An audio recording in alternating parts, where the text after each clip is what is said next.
ফোড়ন, তেজপাতা, পেঁয়াজ,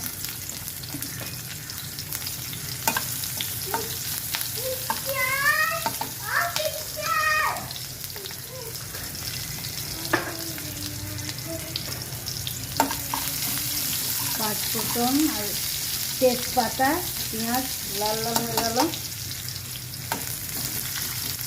এদিকে পটল আলু ভেজে রেখেছি, চিংড়ি মাছ ভেজে রেখেছি, আর এখানে আদা, পেঁয়াজ আর দালচিনি, লবঙ্গ, এলাচ, টমেটো পেস্ট করে রেখেছি, এটা দিয়ে দিলাম।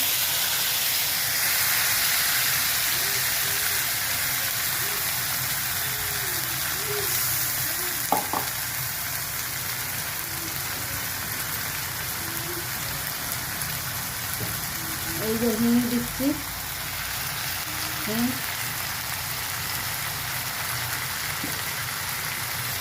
ভালো করে কষবো।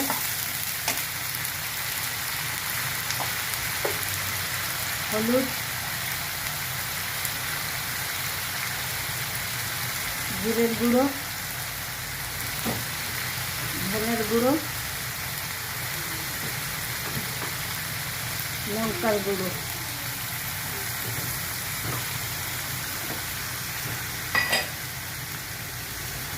লবণ,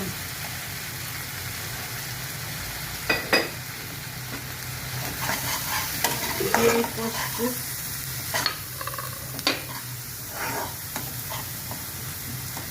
এই যে পটল আলু ভেজে রেখেছিলাম ওটা দিয়ে দিলাম।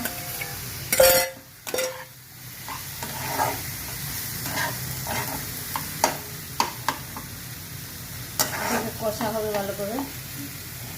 স্টপ করব। এই দেখুন কষাতে তেল ছেড়ে দিয়েছে। একটু মিষ্টি দিচ্ছি ব্যালেন্স হওয়ার জন্য, আর এই জল দিচ্ছি। সব আলু পটল সব গলে গেছে।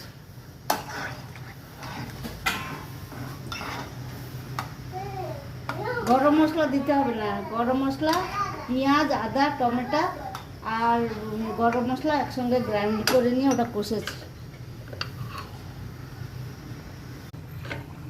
এই দেখুন এই তরকারি ফুটে গেছে। এই চিংড়ি মাছগুলো ভেজে রেখেছিলাম, চিংড়ি মাছগুলো দিয়ে দিচ্ছি। একটু ভাজা রাখা ঝোল হয়ে গেল।